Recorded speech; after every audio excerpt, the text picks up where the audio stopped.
bien. À toi. Je reste en français, oui, ou... Ouais, ok. Bon, là, c'est un travail que je fais avec des copains australiens que vous pourrez voir. Vous voyez mon souris, là? Ouais, j'espère. Bon, Oui, oui, oui. ouais. Et surtout,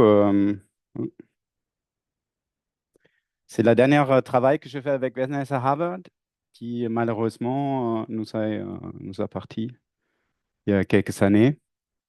Et c'est, ça utilise des données de CO2 dans l'atmosphère. Alors ça, c'est la courbe phare de la domaine, c'est la Keeling Curve à Mauna Loa. C'est comment les CO2 augmentent dans l'atmosphère.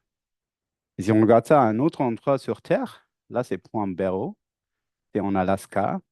En fait, c'est une ligne directe de Mauna Loa. C'est dans le Pacifique. Mauna Loa, c'est au milieu et Point Barrow, c'est en haut là. Et vous voyez que ça augmente aussi, mais les variations, ils sont beaucoup plus forts qu'à Mauna Loa. Bon, je mets là une courbe de augmentation dedans et je le retire hein, et ça me donne ça. On appelle ça le cycle saisonnier du CO2 dans l'atmosphère. Et si on regarde bien, on voit bien que ça augmente. Ça augmente avec le temps. Et cette augmentation, Et, Mathias, qu'est-ce qui augmente? Tu veux dire la variabilité? l'amplitude, Oui, ok. l'amplitude de haut et bas, ça augmente. C'est ça, ouais, le cycle sécolier, et c'est l'amplitude de le cycle saisonnier. Et si je regarde là, l'amplitude du cycle saisonnier, comment ça augmente avec le temps, on voit que c'est 0,6% par an à Point Barrow et 0,3 à Mauna Loa. Alors le plus bas, je suis dans les latitudes et plus haut quand je suis dans les hautes latitudes. Et ça, c'est un truc, c'était déjà vu. Ouais, c'est Backastov, c'était un collaborateur de Dave Keeling. Keeling, dans les années 80, ils ont déjà vu ça. Il y a plein de papiers pour savoir pourquoi ça augmente. Et nous, on ajoute notre petit aidé sur cette pourquoi ça augmente. Alors, si je regarde les cycles saisonniers à Point Barrow, ça c'est à 61 degrés. Et ça, ce sont plusieurs modèles de la biosphère globale qui sont calculés ça. Et NEE-MTE, ça c'est data-driven. Ça, c'est fait par les données et des flux interpolés avec du machine learning. Et on voit bien que on arrive avec les modèles, on n'arrive pas à avoir à peu près cette courbe au mesurée avec la même hauteur. Et de temps en temps, oui, le timing est pas le meilleur, hein. Mais on voit bien que la MTI, le machine learning, le timing, c'est pas mal. La hauteur, c'est probablement un peu trop faible. Et, euh, et si on regarde les modèles, comment ils se développent dans le temps, alors cet changement avec le temps de l'amplitude, on voit que le modèle, il arrive à faire le cycle, mais il n'arrive pas à faire que ça augmente avec le temps. Ça augmente voilà, jusqu'à 2 ppm probablement, un peu ici, mais pas comme mesuré jusqu'à 6 ppm dans les hors latitude. Et c'est ça le problème. Les modèles, hein, ils arrivent à faire un bon cycle, mais les changements dans les modèles, ils n'arrivent pas à le faire. Et bon, il était plein de discussions pourquoi ça ne marchait pas. Nous, on a ajouté une avec Vanessa, que c'est le timing de la respiration qui ne marchait pas. C'était plein de papiers sur ça. Mais finalement, si on fait ça, on a arrivé qu'à un à deux modèles de vraiment arriver à un truc de point barrel. Ici, à une forte augmentation, si on fait ça.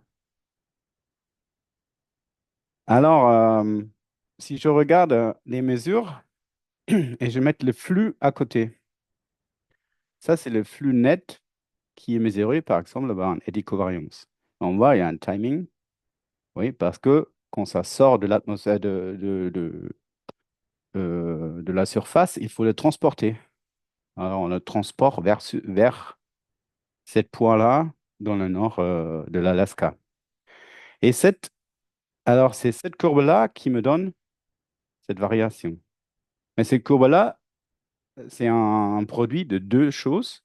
Alors, la photosynthèse et la respiration, qui sont beaucoup plus forts et tout ça.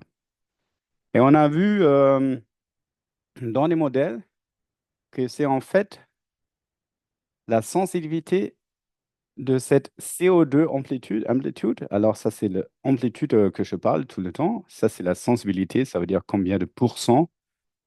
Ça, c'est le 6%, on a parlé avant. Euh, Dans les modèles, ça dépend beaucoup de la GPP, de la photosynthèse. Alors, des flux bruts. Ça, c'est qu'est-ce qu'on appelle un emergent constraint. Et ça, c'est un truc le plus fort qu'on utilise en ce moment pour restreindre notre cycle de carbone. Et vous voyez aussi que cette courbe me donne tort, qu'est-ce que j'ai dit avant? Parce que là, il y a le Hadley Center qui a une très forte sensibilité au CO2. Et avant, on a dit ils ne peuvent pas le faire. Mais ça, c'est des modèles couplés avec l'océan et tout ça. Alors, on voit dans le Hadley Center, et Jules dedans, c'était un des modèles qui ne marchait pas. Alors, c'est un peu fluide. Qu'est-ce qu'on qu'est-ce qu'on sait? Mais on sait que le GPP, ça joue un rôle crucial dans cette amplitude. C'est pour ça, nous, Vanessa et moi, on a pensé, OK, il nous faut un bon cycle saisonnier, des flux. Alors, on prend ça, des mesures. On prend ça, on appelle ça data-driven, c'est dans le machine learning par rapport, tu prends, avec les tours à flux. Et on prend les deux signaux qui sont c'est prouvé qu'ils ont un bon cycle saisonnier. Ça, c'est la photosynthèse et le flux net. On prend ça, mais que le cycle saisonnier, pas la valeur absolue. La valeur absolue de la photosynthèse, on varie entre 37 à 57 pétagrammes parce qu'en fait, on regarde que l'hémisphère nord et on a montré que c'est que l'hémisphère nord qui voit l'hémisphère nord. Alors, si j'ai un cycle saisonnier ou tout ça, dans les tropiques, dans le sud, ça ne joue pas vraiment. La sensibilité, c'est vraiment dans le nord. Mais pour donner un valeur qui est plus connue, c'est 110 à 170 pétagrammes par an. Si vous demandez d'autres collègues, normalement, c'est quoi la photosynthèse globale? Tout le monde dit 120. C'est une valeur qui vient de cette data-driven euh, des flux eddy avec machine learning et par là.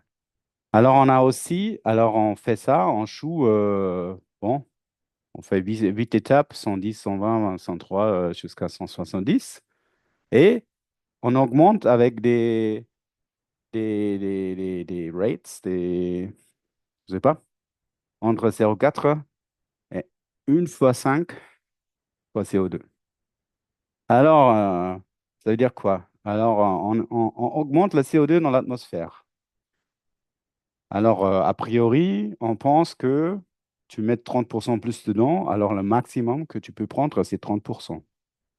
Et avec un papier, avec Lucas Stanosak, Didier, Olivier, on a fait en fait ce point-là que le maximum devrait être 1.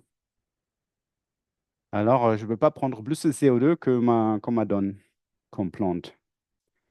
Mais c'est pas vrai parce qu'en fait, je peux faire plus des plantes. J'ai un greening of the Northern Hemisphere, ça veut dire le satellite, il voit plus des feuilles, ça veut dire il y a plus des plantes. Alors là, déjà, je peux prendre plus de CO2 et ça devient plus chaud. Alors tout est plus facile que c'est chaud en ce moment, alors je peux prendre plus de CO2. Alors on a mesuré aussi que ça peut être plus que 1 fois le extra CO2 que je peux prendre. Alors on a fait un range entre 0,4 et 1,5. Après, qu'est-ce qui me manque? C'est en fait, c'est le puits de CO2 sur Terre.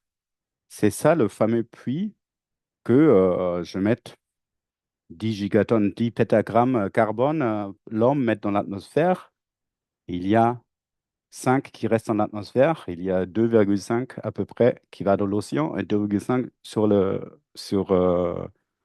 continent. Et c'est 2,5, ça c'est le land sink qui, euh, euh, qui nous manque ici. Et celui-là, on a pris des modèles. Parce qu'en fait, dans le eddy et tout ce qu'est-ce qu'un, tous les trucs data-driven, il y a que des tours qui tournent. Il n'y a pas des feux, il n'y a pas des changements de land use dedans. Il me manque plein de choses qui sont dans les modèles.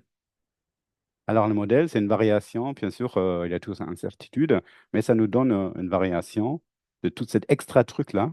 On a appris ça de ça. Alors, si on prend tous ces photosynthèses, valeurs de photosynthèse, toutes ces augmentations et tous ces modèles NPP, ça nous donne à peu près 1100 scénarios qu'on a transportés dans l'atmosphère et on compare versus Mauna Loa et Point Barrow. Et ça, c'est un exemple si ça marche bien. Alors là, on est à une forte GPP, ça correspond à un GPP global de 150 pétagrammes, un trend comme le CO2 et une sync distribution d'un modèle et je peux vraiment reproduire les augmentations de l'amplitude de CO2 dans l'atmosphère. Et si je prends un autre exemple, là, ça ne marche pas. Là, je prends un GPP un peu plus petit. Ça, on est plutôt à 130 versus 150 global. Le trend pas très fort et un sync distribution d'un modèle océan, c'est Orchidée avec Carbon Nitrogen Cycle. Et on voit que là, ça marche pas. Ça marche pas. Mathias, qu'est-ce qui a changé entre ce graphique-là et le précédent? J'ai pas eu le temps de voir. C'est ces valeurs-là en bas. D'accord? Alors, j'ai pris ici une valeur de 44 pétagrammes. Avant, c'était 51. Ça correspond à 150 versus 130 pétagrammes global. Une traîne de 1 fois CO2 avec le temps ou 0,6 fois CO2 dans le temps. Et le modèle de Land Carbon Sink, l'appui continental, c'est soit ce modèle océan ou soit c'est le modèle VICIT. C'est juste ces exemples. Une fois ça marche, une fois ça marche pas. Et, euh, et je fais le root mean square error entre le donné et le modèle. Et ça me donne le plot le plus couleureux que j'ai jamais fait. Alors, tous les points là, c'est un scénario. Et on voit, on veut être ici, root mean square error de 0, c'est notre target. Alors, je fais un petit zoom là. Et on peut maintenant regarder, OK, les scénarios le plus proche d'où je veux mettre. Et on voit certaines choses. On voit que tout cela, ils ont la même grandeur comme symbole. Alors, le symbole, c'est la grandeur, c'est combien de pétagrammes je prends dans l'hémisphère nord. Alors, tout cela, ils ont cette grandeur, 50. Et les autres, ils ont plutôt 53. Alors, on voit, on est que entre les deux là, qui me donnent tout ce qui est dans mon target. C'est le truc gris clair. C'est mon target area. C'est dans dans cet endroit. C'est c'est significatif, proche des données. On voit aussi que les symboles, il y a beaucoup des croix, ah non, les couleurs, je voulais dire. Il y a beaucoup des beiges un peu verts et rouges. Ouais, alors c'est beige, rouge, c'est autour de ça, et un peu vert. Alors ça se décline en rayon 0,8 jusqu'à 1,4, hein, avec des productions 0,50, 53. Alors ça me donne ça. Ça me donne une assez forte contrainte sur le GPP de l'hémisphère nord. Mais ce n'est pas une contrainte formelle. Le plus au moins 0,2, ce n'est pas formel. Là, il faut les vraiment, parce que nous, on n'a que des scénarios. Mais il n'y en a pas, il n'y a rien, il n'y a pas 152, 153, tout ça, ça n'existe pas. C'est des scénarios. Alors ça, c'est pas une valeur formelle, c'est la variance ou c'est la standard deviation de notre scénario qui sont dans cette boîte. La increase, c'est un peu plus grand, mais c'est autour de 1,1. Alors c'est autour parallèle au CO2. Par contre, on trouve plein des symboles différents. Alors, 7 de 13 modèles trendy qui marcheraient. Alors ça, ce signal-là, le, l'augmentation de l'amplitude de cycle saisonnier n'est pas très sensible au modèle, alors à la land surface sink, alors au puits de CO2, mais c'est très sensible aux valeurs absolues. Si je ne fais pas une valeur absolue comme ça, je n'arrive pas à faire les deux en même temps. Je peux faire une, à point barrel, mais mon aloi est nul, ou je fais d'autres. Et ça me contraint aussi l'augmentation de CO2, augmentation de GPP avec le temps. Euh, ouais, ici, c'est times atmospheric CO2, mais ça veut dire pas que c'est que la fertilisation. C'est aussi l'augmentation de, de température, plus de, euh, des plantes. C'est juste ici fait parallèle à atmosphérique, mais on ne dit pas que c'est que le CO2 qui joue. Bon, si je regarde un peu, qu'est-ce qu'ils font les autres? Alors ça, c'est dans les modèles. Et on voit bien que le blanc là, c'est nous, le best scénario. Et ça, c'est dans les modèles de Trendy. Et on voit, il y a certains modèles qui ne sont pas du tout en augmentation. Et un certain modèle qui augmente beaucoup sur le temps. Et on voit aussi qu'il y a des fortes différences. 30, 60, c'est un facteur 2 entre les deux. Parce que les modèles, ils ont tous une idée derrière. Ils sont fabriqués par des groupes qui ont un focus sur, sur leur domaine, par exemple. Les gens du tout ce qui est FHG, tout ça, ce sont des mecs de Suède. Alors, ils sont très concentrés sur le boréal.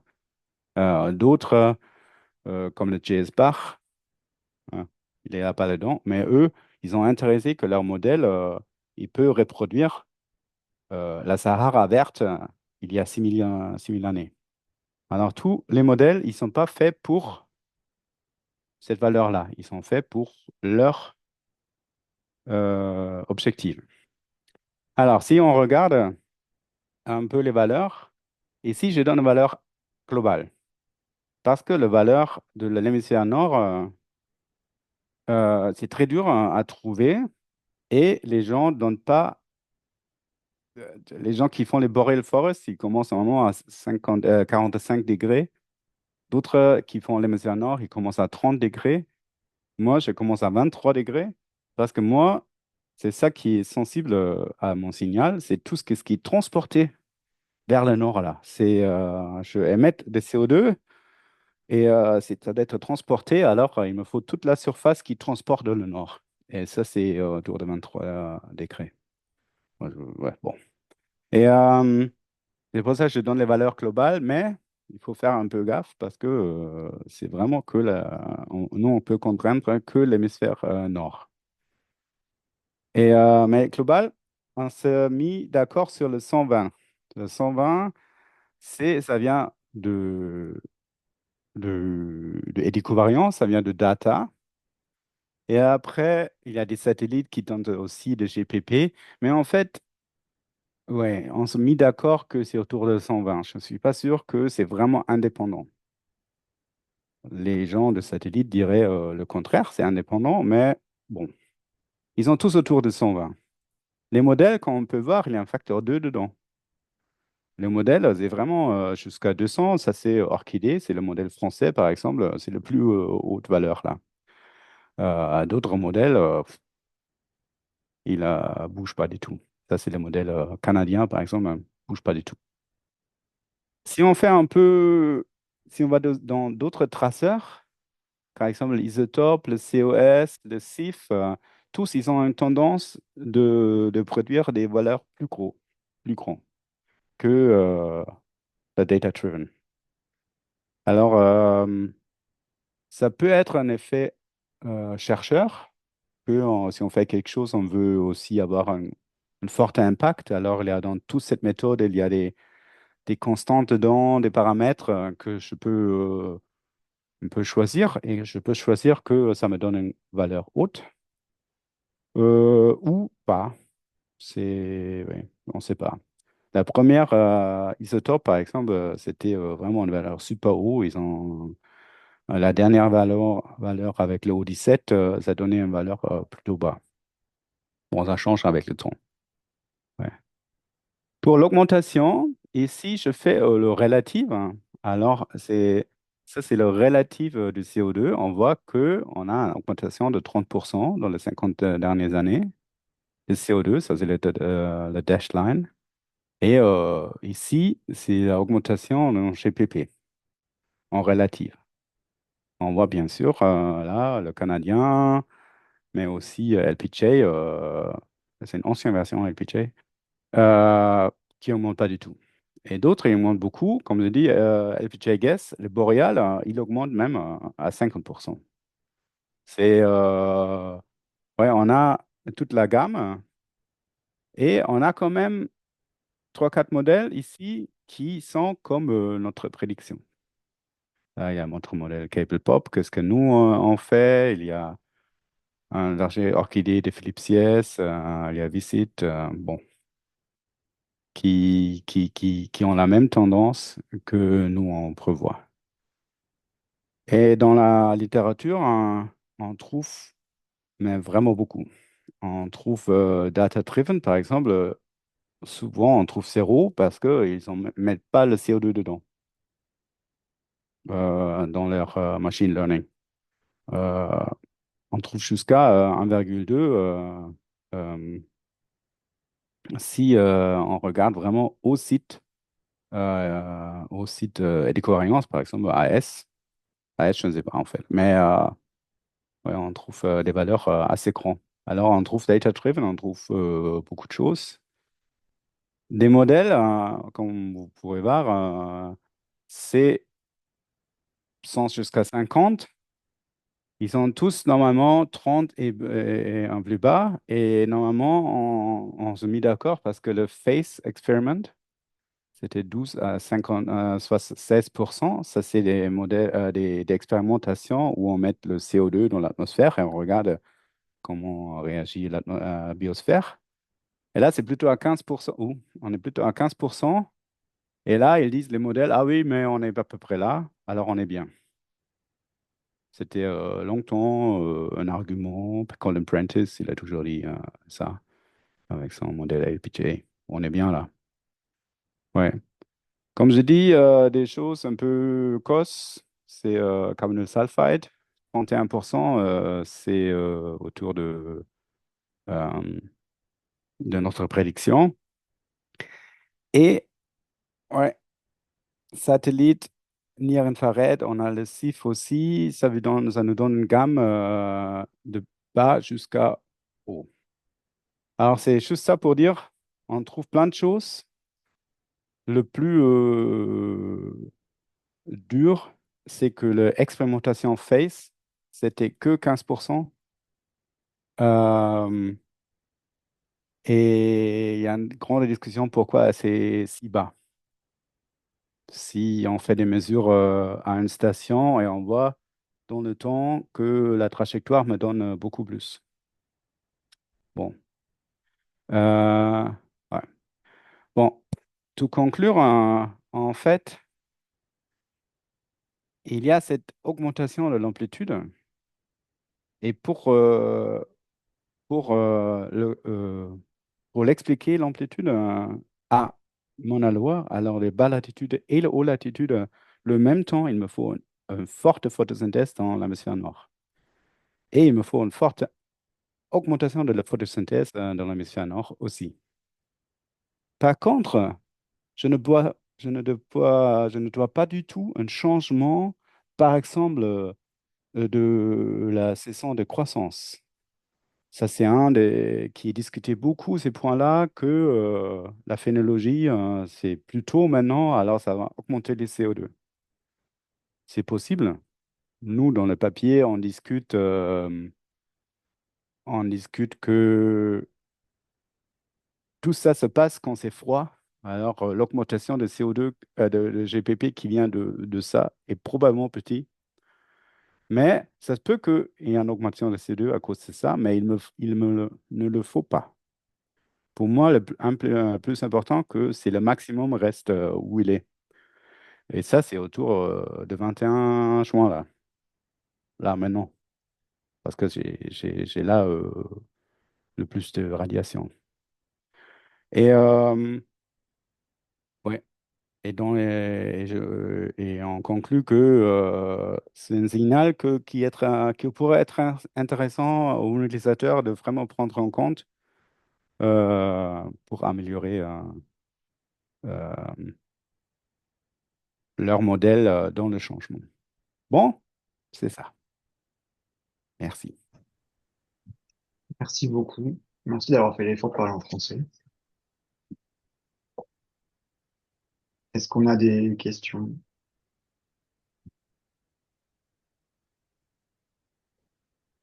Ouais, Jean-Luc. Ouais, Mathias, tu m'entends? Oui, Ok, bah merci, c'est très intéressant. Euh, moi, bon, je comprends pas tout à fait tout dans tes graphiques parce qu'il y a pas mal de choses qui échappent. Mais quand même, j'ai une question générale déjà que j'ai déjà posée depuis 10 ans, donc tu dois avoir la réponse certainement. Euh, la GPP, elle dépend de la masse de la biomasse végétale et de l'efficience avec laquelle cette biomasse photosynthétise. oui, Et du coup, euh, on sait qu'il y a une augmentation rapide de la masse végétale actuellement. Je ne sais pas si elle est bien quantifiée à des échelles globales comme celles que tu étudies, mais en tout cas, tous les inventaires de l'hémisphère nord dans les pays industrialisés montrent que tu as eu, par exemple, pour toute l'Europe de l'Ouest, tu es quasiment à un doublement du volume de forêt, de biomasse forestière sur les 50 dernières années. Donc, ça doit représenter une part vraiment importante du phénomène. Et du coup, pourquoi ne pas intégrer directement ce qu'on sait là-dessus? Est-ce qu'on sait exactement à quelle vitesse la biomasse a augmenté? Et est-ce qu'on ne peut pas l'intégrer directement dans dans ces raisonnements, ces calculs, ces explications? oui, nous, on a fait avec Vanessa, c'est une étude dans 2020. On a fait un truc pareil. Tu vois, c'est deux choses. Soit tu fais direct, tu mets que la biomasse dedans, vue de satellite, et après, mais il faut faire des flux. C'est d'autres choses. Des flux. C'est la biomasse, par exemple, il n'y a presque pas d'augmentation dans le tropique parce que c'est déjà vert là. Alors, si tu fais plus de vert, si c'est déjà vert, ça augmente pas ton GPP, ton flux. Et même aussi dans le nord, tu vois, si tu augmentes la biomasse, ça ne veut pas dire que ça augmente aussi les flux. Mais bien sûr, ça va augmenter les flux, mais c'est pas linéaire, quoi. Tu vois, il y a un effet de saturation. Et tu prends plus de CO2, il faut faire quelque chose avec ton carbone. Alors, tu peux grandir des troncs, tu peux faire des feuilles, tu peux faire des feuilles plus denses. Tout ça, c'est vu, mais tout ça, c'est incertain. Alors, dans cette étude, on ne voulait pas se mettre sur ça. On voulait indépendant de toute cette mesure, hein. On voulait être indépendant. Mais dans les modèles, on compare quand même. Qu'est-ce qu'on a fait? On a trouvé bien que on a le même greening. Qu'est-ce qu'on voit avec les forêts? On a le même dans le modèle. Euh, on n'a pas le greening au Chine, par exemple, parce que là, c'est fait par l'homme. Là, c'était le Green Revolution. C'était plutôt l'agriculture. Euh, ouais, mais c'est un modèle. Et si tu fais, les gens te disent, mais c'est juste une modèle, alors on ne sait pas si c'est correct, quoi. Ouais. Maintenant, tu as coupé ton micro. Excuse-moi, tu veux dire que le greening est intégré dans les modèles? Non, c'est un résultat des modèles. Ouais, Dans ouais. notre modèle, Mm, qu'est-ce qu'il y a dedans? C'est le land use change quand même. mm. Parce que ça, c'est un truc fait par l'homme. Tu peux pas modéliser juste comme ça. Et- Alors, il y a un land use change. Avec land use change vient pour nous plus de biomasse et plus de LAI, alors plus de feuilles vertes. ouais, mais le land use change, tu entends par là le changement d'occupation entre forêt, non-forêt, agriculture, Ouais, etc. c'est ça. Mais moi, ce que je veux te dire, enfin, dans le land use change, tu peux mettre aussi le fait que on ne coupe pas tout le bois disponible. C'est un land use change. Ce n'est pas un effet biologique. Tu vois.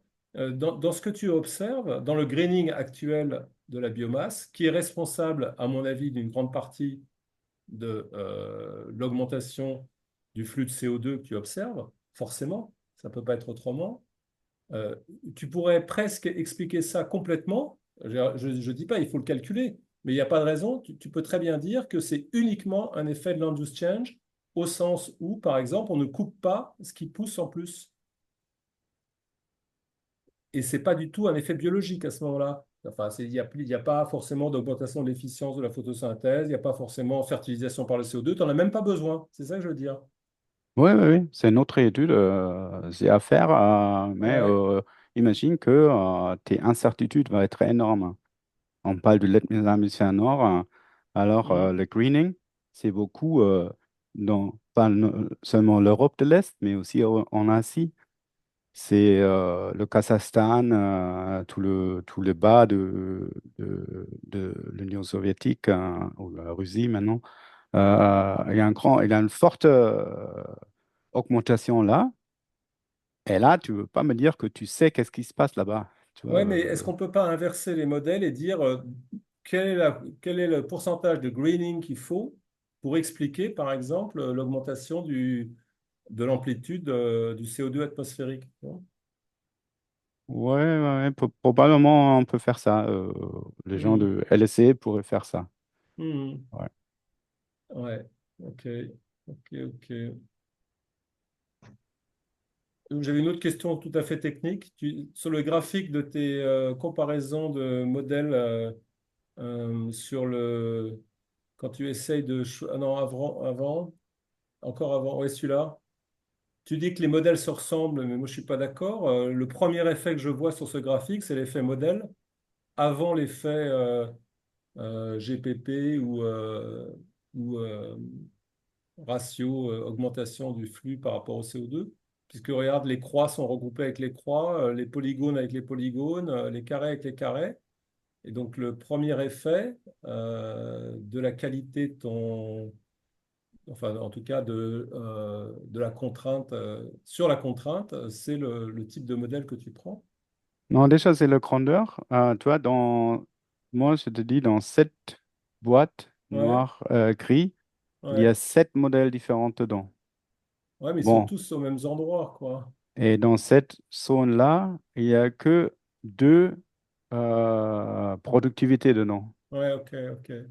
Par rapport à Alors, tout ce qui est en dehors de la boîte. Ouais, ok, d'accord. oui, oui, dehors de la boîte, tu t'en fous parce qu'ils sont loin, quoi.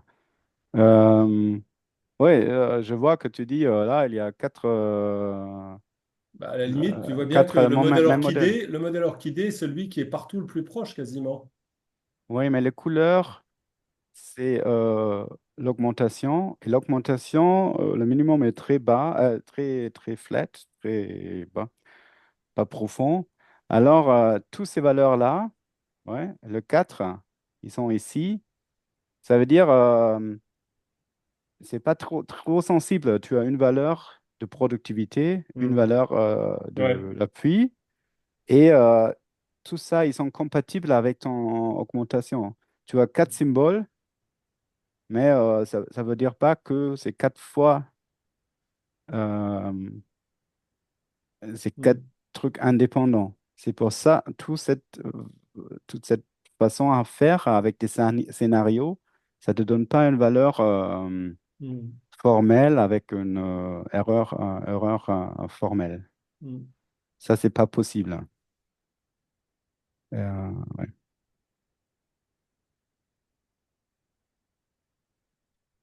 Ok, ok, merci. Est-ce que d'autres personnes veulent poser des questions? Euh, Moi, j'avais une question un peu spécifique, Mathias, mais ça m'intrigue, peut-être j'ai pas compris un truc. Sur une slide précédente, tu as comment les modèles fit l'augmentation de l'ASC. Et je me demandais entre orchidée et orchidée mixte, orchidée était vraiment très loin de la trend alors que mixte ne l'était pas. Et pour autant, la différence entre les deux repose principalement sur la représentation du sol et du dégel du permafrost. Et donc, je me demandais comment, si vous aviez regardé entre les modèles, qu'est-ce qui expliquait ces différences de match. Et le deuxième truc que j'ai pas compris, et je pense que c'est un peu lié à cette différence sur le sol, c'est comment tu conclus que c'est principalement l'effet de l'augmentation de la GPT sur le maximum et pas sur la saison de végétation qui change ou sur justement où tu as plus de dégel et donc tu as plus de landes possibles pour faire de la végétation. Ouais, premièrement, on s'en fout des modèles parce que des modèles, ça va dans tous les sens. On a essayé cette étude de prendre que le sorti des modèles. Ça marche Ouais, pas du tout. Pas du tout. Alors maintenant, on prend que des valeurs annuelles des modèles, ok, que les valeurs NPP annuelles pour tous les points, rien d'autre. Alors si c'est sol ou pas sol, ouais, dans orchidée mixte, il y a beaucoup plus de différences que ça, quoi. Orchidée mixte, c'est vraiment à l'ancienne.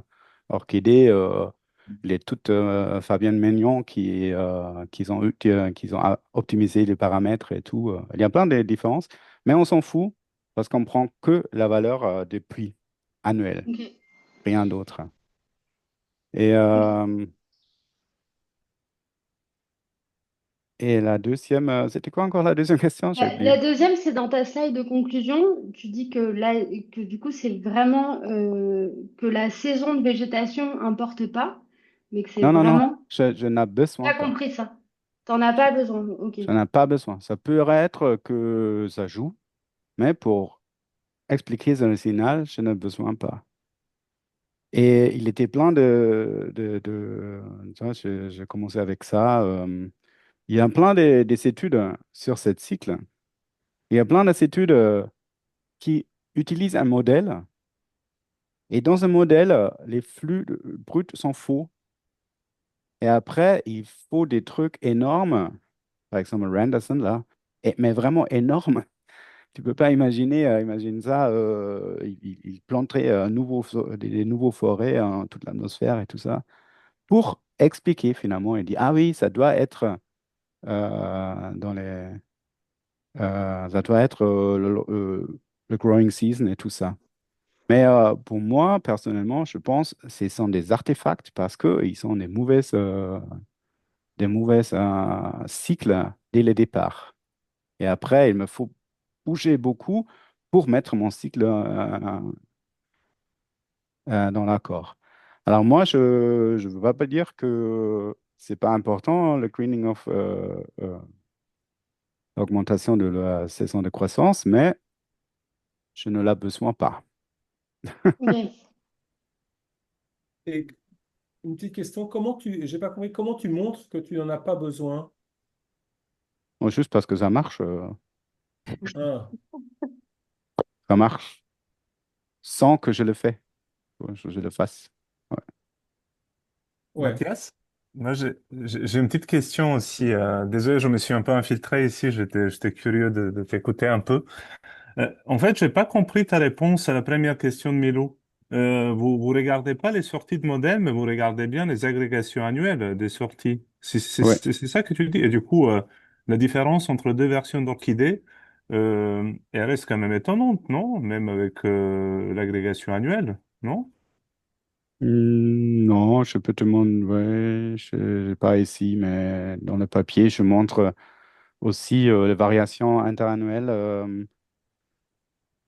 Tu vois, c'est tous les modèles, c'est dans le modèle Trendy qui sont dans le Global Carbon Project. Et c'est eux qui, pour eux, la plus importante, c'est les valeurs NBP, c'est vraiment la valeur de puits de carbone. Et en fait, orchidée et orchidémique, là, les deux, tu peux voir, orchidémique, c'est ici, tu vois, 40, et orchidée, c'est en dessus, on est à 60.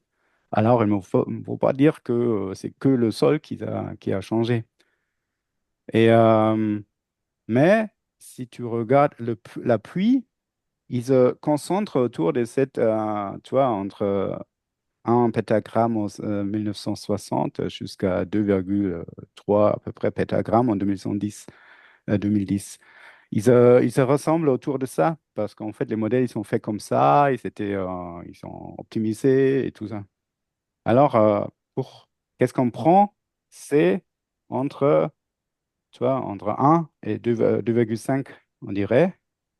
Mais qu'est-ce qui est important pour mon signal? C'est si c'est ici 60 ou 40 pour les deux modèles.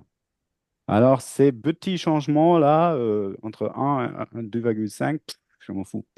Ok. Principalement, c'est ça. Et du coup, une autre question. Dans Trendy, il me semblait, pour pouvoir participer, tu dois répondre à trois contraintes, et notamment sur ton cycle du carbone. Les modèles, ils sont censés avoir une certaine estimation de la GPP en global, Non, non, non, non, une certaine trend, non? non, non, non, non. Ok. Ce serait un scandale. Il faut avoir un cycle carbone fermé, je pense. Ouais. Oui, je ne sais pas le dernier. Au début, c'était juste un. Il faut être un cycle fermé, il ne faut pas perdre de carbone. Mais Ah, oui, si tu changes là, si tu forces les forces être tous autour de, je ne sais pas, 120, toi, tu fais un biais énorme. Et ouais, je et je sais pense, plus, on ne veut pas ça. je regarderai, mais parce que pour Isba, on s'était fait jeter, et du coup, on avait changé un truc dans le modèle pour pouvoir fitter les requirements de Trendy. Ça se peut que c'est au NBP. Ça se peut que dans le NPP, parce que là, tu as Ouais. une contrainte atmosphère, mais ça sert aussi quand de faire ça. Dans une idée de statistique, tu vois, si tu prends que les modèles au milieu, tu fais un biais, quoi. Et en fait, Mm. tu veux utiliser ces modèles à la fin pour dire ça, c'est notre connaissance sur le cycle de carbone, mais tu vires tous les modèles que tu n'aimes pas. C'est un. Non, Pour ça le doit glo- être que quelque chose était pour le global low. carbon budget, on prend Trendy. Oui, c'est ça. Ouais, c'est ça, ouais. Je regarderai. Regarde. Bon, c'est pas complètement con non plus. Si on écoute ton copain de Fribourg, là, qui bosse sur les théories d'ensemble, effectivement, il faut pas avoir que les modèles qui se ressemblent énormément. parce que là, c'est plus pertinent de faire la moyenne. Mais en gros, si tu ajoutes un modèle qui fait de la merde, tu vas aussi faire péter ta moyenne. Du coup, c'est vraiment assez, pour moi, c'est assez controversé ce choix des modèles. Non, c'est pas, on peut pas tout prendre non plus, non? Oui, au début, ils en prenaient tout. Maintenant, ils ont trois critères, mais je ne sais plus les trois critères. Parce qu'il y a aussi l'incertitude qui va avec, en fait. Si tu intègres un modèle qui est vraiment très, très différent des autres, ça aura un grand impact sur la variance de l'ensemble, quoi. Oui, ça dépend comment tu fais, hein. Tu peux faire une médiane plutôt qu'une moyenne. Maintenant, ils font des distributions. Si tu regardes dans le Global Hein. Carbon Budget, ils font plutôt des distributions des Ouais, valeurs plutôt que moyenne et tout ça. ouais. Ouais. Bon, je vous propose qu'on en reste là. On a déjà bien dépassé notre demi-heure. Merci beaucoup, Mathias. Plaisir. À la prochaine. À la prochaine, ouais. Inscrivez-vous. Merci, Mathias. Bon après-midi. Ciao, ciao. Salut. Merci, au revoir.